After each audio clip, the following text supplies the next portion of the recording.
And I reckon connection is at the heart of what we do in health and safety, because without connections, it's so easy to be lost.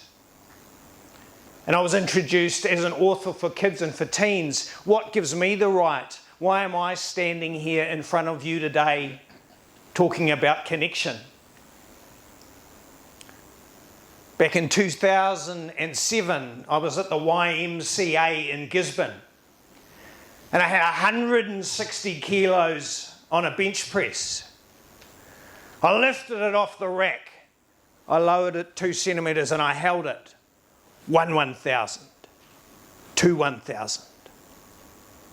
Now I'm not Dwayne "The Rock" Johnson. There's no way I was going to lower that all the way to my chest and lift it up again. I was only going to hold it that far and lift it back onto the rack. But it was too heavy.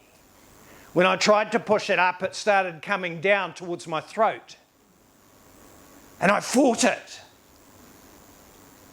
But luckily I was on a Smith machine, so you just have to cock your wrists and it locks the weight in place. But it was too heavy. I couldn't move my wrists to lock it in place, and it started coming down again towards my throat. And I fought it with everything I had. I tried to call out, but all I could manage was a whimper. And there was no one to come to my aid. That weight came right down and it rested on my throat, and I fought it with everything I had.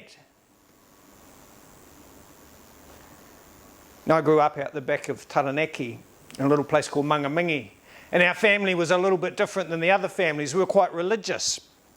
And I went to Mangamingi Primary, and I remember one wet lunchtime, Richard Midder said to me that he'd been at town on the weekend after rugby, and he went around and they took the coins out of the milk bottles and he took them to the dairy and bought sweets. And I knew I couldn't stay friends with Richard Midder because I knew he was going to go to hell. And demons would poke toothpicks in his eyeballs and it would be uncomfortably hot. So I couldn't stay friends with Richard Midder because I didn't want to go to hell. So I went to boarding school instead. Francis Douglas Memorial College. And I made my first best friend, Thomas Craig. He was from over the hill at Pukinahu. He had sandy hair and freckles, and he had the nickname Tommy Tucker because he was a cheeky little fella. My first best friend. And I remember one day in geography class, I was helping him with his work. And I dropped my pen on the floor and I'm scrambling around trying to find it. And Michael Brownlee called me a dipstick. Thomas Craig turned around quick as and called him an egg because it was 1984 and that was a powerful comeback. But Thomas finished school when he was 15 and I lost track of him. I didn't keep in touch. I remember 1989, I was down on the banks of the Manawatu River and my mate Graham Toon's Mini.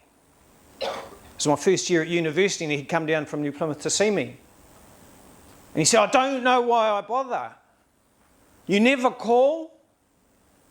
You're hanging out with your new mates down here. You don't care about your old ones. I don't know why I bother. And he was absolutely right. Because back then you had to make a toll call and pay for it and hope your mate was at the other end of the phone when you made that call. And I wasn't good at keeping in touch with people, and I wasn't good at making new connections.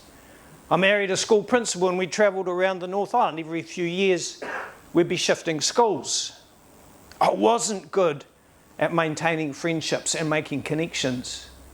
And I was fine until I wasn't. Until I was in the YMCA in Gisborne by myself with 160 kilos sitting on my throat. And I fought it. 1,000, 1,000. The lights went out.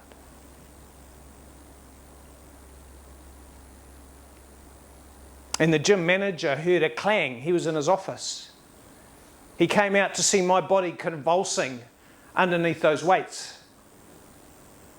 He was a big guy, he managed to lift it off me and someone else dragged me out from under it.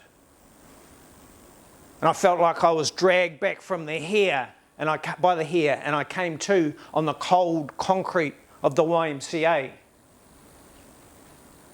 And I was completely unharmed.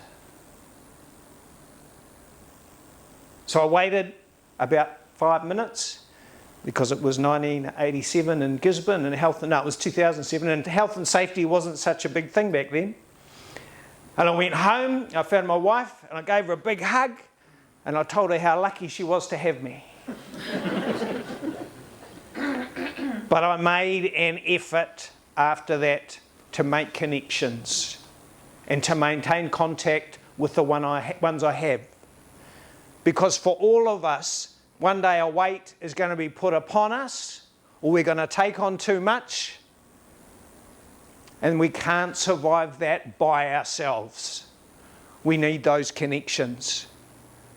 And I think in your field in health and safety, it is so important to have those connections with your co-workers so that they can talk to you and tell you what's going on with them, and tell you about the accidents and the near accidents and the things that could have happened, so that you're in a position to help alleviate those and to prevent those accidents from happening.